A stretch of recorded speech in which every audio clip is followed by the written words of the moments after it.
Franck Ferrand raconte sur Radio Classique.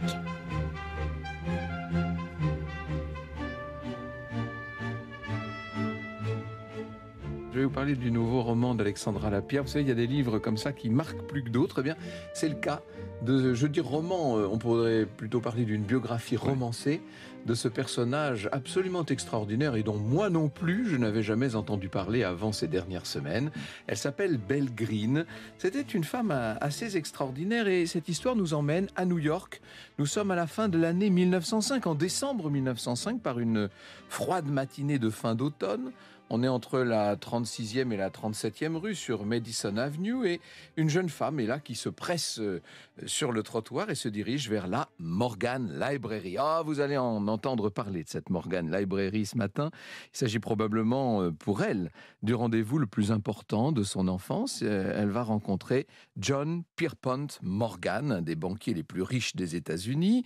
Il s'agit d'un entretien d'embauche, vous avez bien compris. C'est le premier entretien pour cette jeune Belle Greene qui réalise alors un stage pour la bibliothèque publique de New York. Elle est amoureuse des livres, Belle. Elle a toujours souhaité travailler comme conservatrice dans une grande bibliothèque. Et justement, il se trouve que ce banquier, Morgan, cherche quelqu'un qui pourrait développer la très prestigieuse collection d'ouvrages qu'il a pu réunir. C'est la raison de cet entretien de ce matin.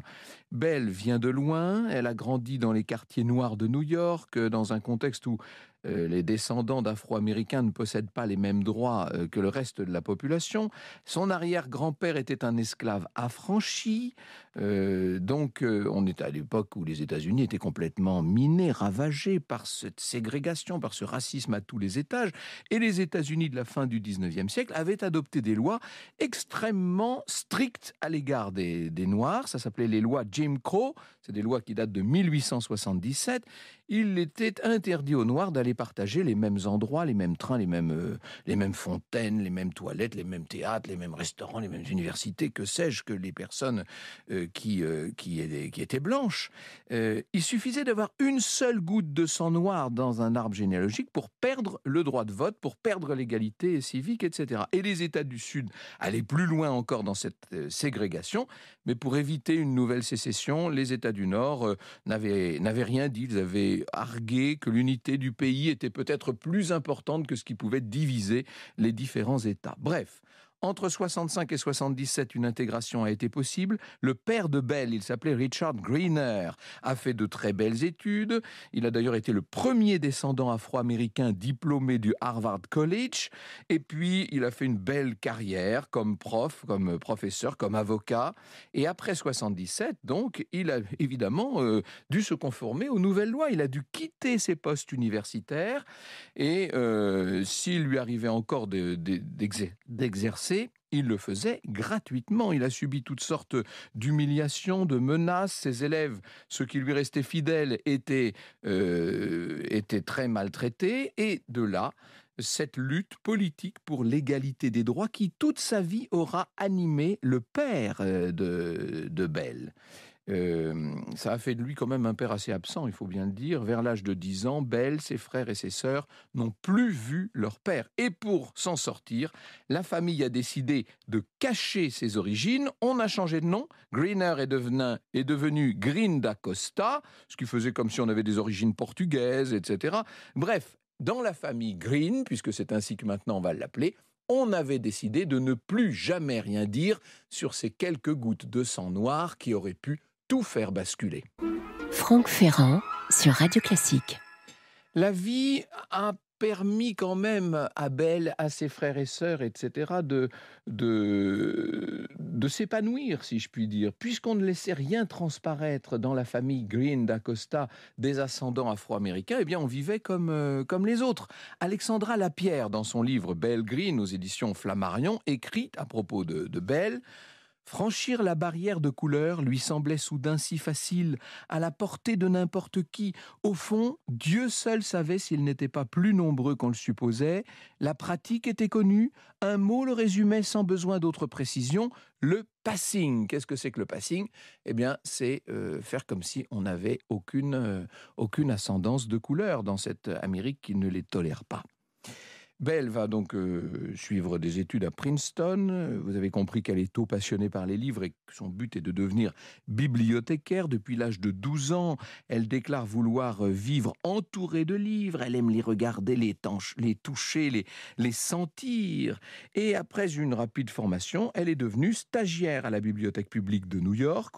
C'est là qu'elle a rencontré le neveu du banquier, qui s'appelait donc Junius Morgan. Et c'est lui qui a aidé Belle à obtenir cet entretien avec le grand J.P. Morgan. Le 31 décembre 1905, c'est par un simple télégramme que Belle a appris sa nomination comme bibliothécaire de la Morgan Library. You got the job, stop. $75 par mois, stop. Bibliothèque de Monsieur Morgan, stop. Demain, 8h, stop. Happy New Year. Et oui, on était juste au tout début de l'année 1906. Autant vous dire que Belle a 26 ans. Alors, elle ne ment pas seulement sur ses origines, sur son ascendance, elle fait croire aussi qu'elle n'a que 22 ans. Elle va devoir mettre de l'ordre dans tout ce que possède déjà Monsieur Morgan. Le banquier doit partir en Europe à ce moment-là pendant 6 mois. Il doit s'absenter de février à juillet 1906. Eh bien, elle va profiter de cette période-là pour faire ses preuves. Il lui faut trier tous les ouvrages de collection. Il y a notamment 2 Bibles imprimées par Gutenberg. Vous imaginez les trésors que possède Morgan. Il y a également une Iliade et une Odyssée imprimées en grec à Florence en 1489. Tout ça, c'est ce qu'on appelle des incunables, vous savez. Il y a les évangiles de Lindau, c'est-à-dire le premier manuscrit jamais enluminé de l'époque médiévale. Enfin bon, ce sont vraiment des pépites, des trésors. Et ça va s'accélérer, parce qu'on va continuer à acheter des trésors. Belle, qui possède un véritable amour des livres, vous l'aurez compris, est toujours pleine d'émotions lorsqu'elle manipule ces ouvrages d'une grande rareté, extrêmement précieux. À son retour, J.P. Morgan est très satisfait de son travail. Une profonde amitié va naître entre les deux. Et J.P. Morgan, dont le caractère n'est pas rien, c'est un homme extrêmement entier, avec un caractère possessif. D'ailleurs, il va se prendre d'une grande affection pour Belle.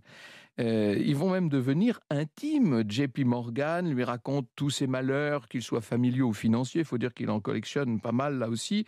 Et Belle, de son côté, s'occupe également des affaires privées de J.P. Morgan pour le faire plaisir à sa maîtresse qui s'appelle Adélaïde. On va essayer de dénicher à travers tout le monde entier, tout ce que les Adélaïdes de l'histoire ont pu posséder. Alors, il y a notamment un missel écrit à la main par Madame Adélaïde, la fille préférée de Louis XV, ainsi que des livres d'heures magnifiquement reliés. Il y a également 2 douzaines de lettres écrites dans les années 1870 par Marie-Adélaïde, la cousine de la reine Victoria, etc. Bref, Belle va devenir presque indispensable pour J.P. Morgan.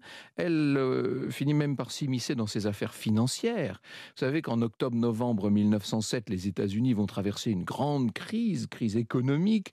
Le monde de la finance accourt chez Morgan pour essayer de chercher une façon de sortir de ce marasme. Et Morgan va soutenir la bourse à plusieurs reprises avec ses propres deniers, qui sont, il faut dire, presque infinis. La situation va mal néanmoins et Morgan, au début de novembre 1907, réunit une cinquantaine d'hommes d'affaires. Il a pris parmi les plus puissants des États-Unis. Et où les réunit-il ? À la Morgan Library, justement. On les installe, on les enferme quasiment dans une pièce pour qu'ils puissent trouver une solution. Et c'est Belle qui est censée représenter le grand banquier et qui doit rester auprès de tous ces hommes d'affaires pour transmettre les messages, si vous voulez. Et après une nuit de tractation, les 50 parviennent à trouver un accord et Morgan les autorise, si je puis dire, à sortir. Belle Greene va assister donc à ce moment extraordinaire de l'histoire financière américaine aux premières loges. Elle aura même été, on peut le dire, un des acteurs de l'événement. Elle a fait maintenant la conquête de la haute société new-yorkaise, faut vous dire. Elle mène une vie tout à fait mondaine. Elle occupe régulièrement la loge de Morgan au théâtre. Elle se rend presque tous les soirs au restaurant, à l'opéra. Elle boit, elle fume. C'est une femme très très libre pour cette époque. Mais n'oubliez pas une chose, n'oubliez jamais ce fait essentiel, c'est qu'elle continue de mentir sur ses origines et que ça l'empêche d'avoir évidemment une relation durable. Qu'est-ce qui pourrait bien se passer si Belle donnait naissance à un enfant de couleur? Vous imaginez, c'est tout son monde d'un seul coup qui s'effondrerait. Et je ne parle pas des conséquences induites pour l'ensemble de sa famille. Elle perdrait sa place, sa notoriété. On pourrait même penser que ça l'amènerait à risquer sa vie. Et d'autant plus que certains propriétaires de restaurants ou de théâtres qui emploient des personnes de couleur comme vigiles pour dénoncer leurs congénères qui dissimulent leurs véritables origines, ces propriétaires sont très à cheval sur les réglementations. Le fait de dissimuler ce passé engagerait toute la famille Green d'Acosta. Si ses frères et sœurs se faisaient repérer, on peut dire que leur vie d'un seul coup basculerait. Donc, ils se sont tous fait un serment. Ils ont procédé à un engagement mutuel de ne jamais se marier, de ne jamais avoir d'enfant pour ne pas risquer qu'il s'agisse d'un enfant de couleur. Et néanmoins, vous allez voir que dans les années qui viennent maintenant, les choses ne vont pas se passer comme prévu.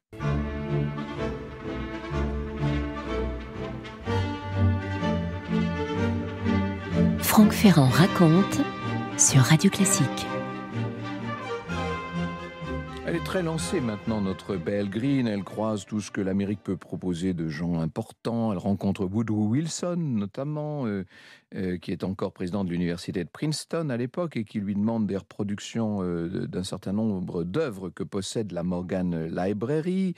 En parallèle, elle réorganise complètement la bibliothèque de JP Morgan et elle voudrait que cette Morgan Library s'impose parmi les plus prestigieuses bibliothèques du monde, au même titre que la Bibliothèque nationale en France ou que la bibliothèque du British Museum.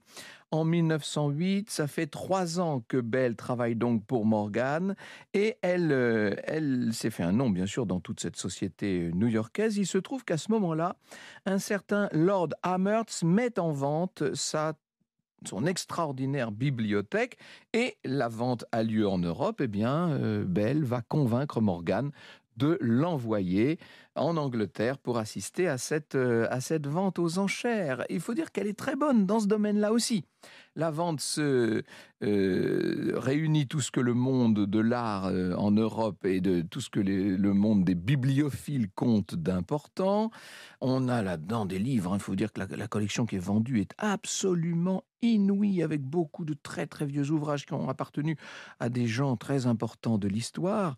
L'horreur pour Belle, ce serait que, parce qu'il faut vous dire qu'il y a notamment 17 incunables rarissimes qui ont été édités par William Caxton au XVe siècle, donc bien entendu, et Belle ne voudrait pas que ces 17 Caxton soient de nouveau séparés, qu'ils se retrouvent complètement répartis entre les différentes bibliothèques du monde. Alors, elle va mettre le paquet, si vous me passez l'expression. Elle obtient les 17 Caxton toute la collection pour $125 000 de l'époque. C'est très difficile à traduire, mais on va dire en tout cas entre 3 et 4 millions de nos euros. Ça a été des enchères absolument inouïes. Et avant de quitter l'Angleterre, après avoir rencontré tout ce qu'il y a de brillant à Londres, elle va faire un petit crochet par Paris, le temps de se faire une garde-robe chez Paul Poiret, s'il vous plaît. Et puis, elle rentre évidemment à New York. Et quand Belle Green arrive avec les prises de guerre qu'elle a faites en Europe, JP Morgan est littéralement ébahi. Morgan poussa un cri de « Sioux !» raconte Alexandra Lapierre, tapa furieusement sur son bureau comme un tambour et se lança dans une danse du feu autour de la pièce. Ravie, elle se mit au diapason et le suivit dans sa ronde en ululant des chants d'indiens. C'est l'avantage d'Alexandra Lapierre, c'est qu'elle nous fait vivre les scènes, on a l'impression d'être là, bien entendu. Rentrer à New York, ça veut dire également reprendre son travail à la Morgan Library, bien entendu. Elle va rencontrer à ce moment-là quelqu'un de très important, c'est Bernard Berenson, qui est un expert en histoire de l'art, spécialisé dans la Renaissance italienne. Il a 17 ans de plus qu'elle. Ça n'empêche pas que c'est le début d'une très extraordinaire histoire d'amour. Bernard Berenson est un personnage comme peut les aimer Belle-Green, il est atypique. Lui aussi d'ailleurs a un passif familial assez tumultueux. Il est originaire, il est d'une famille lituanienne juive qui s'est exilée aux États-Unis. Aujourd'hui, il vit avec sa femme en Italie et possède une très riche bibliothèque à côté de Florence. Et Belle-Green est charmé par les connaissances de Berenson, qui lui est totalement sous le charme de Belle, bien entendu. Ils vont vivre cette histoire d'amour que la femme de Berenson accepte d'ailleurs. Belle doit donc cacher non seulement maintenant ses origines, mais son histoire d'amour à Morgan, parce qu'il faut vous dire qu'il déteste Berenson. C'est souvent le cas, vous savez, entre les grands collectionneurs. La certification que fait Berenson pour les tableaux, pour les œuvres d'art, fait la pluie et le beau temps sur le marché de l'art. Et évidemment, ça suscite pas mal de jalousie. On se méfie beaucoup. À chaque fois que Berenson arrive quelque part, on a toujours peur que son sévère jugement ne dévalorise une partie des collections. En 1910, Belle-Green va prétexter d'un nouveau voyage d'affaires en Europe pour aller en Italie carrément auprès de Berenson. Avec lui, elle est une autre. Elle se sent libre. Et puis là-bas, en Europe, disons-le, il n'y a pas le problème de la couleur de peau. La question des gens de couleur ne se posait pas ici, écrit encore Alexandra Lapierre. Il avait suffi qu'elle mette le pied sur cette terre pour que l'étau qui l'étreignait depuis des années se desserre d'un coup. Plus italienne que toutes les Italiennes, avec sa peau sombre et sa chevelure noire, elle se fondait dans la foule et s'intégrait dans le paysage. Le sentiment d'appartenir à ces ruelles, à ces pays, ne la quittait plus. Et cependant, ce séjour italien va tourner à la catastrophe pour elle, parce que elle est enceinte maintenant et va vivre avec la peur constante d'être repérée.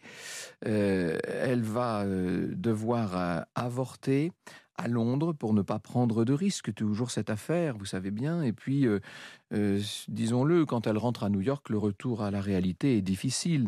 Son amant lui manque terriblement, même s'il continue à s'écrire quotidiennement. Et du côté de JP Morgan, qui lui est très satisfait du voyage de Belle en Europe, puisqu'il a acquis comme ça toutes sortes de choses extraordinaires, notamment des gravures de Rembrandt, eh bien, la Morgan Library prend de plus en plus de temps à Belle. Elle en a fait, il faut vous dire, une des bibliothèques les plus prestigieuses du monde.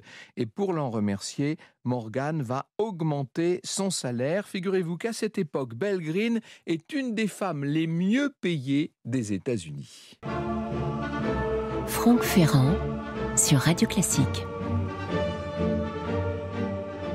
La place qu'a acquise Belle-Green dans la société new-yorkaise au début des années 1910 est une place extraordinaire. La gloire, nous raconte Alexandra Lapierre, la gloire.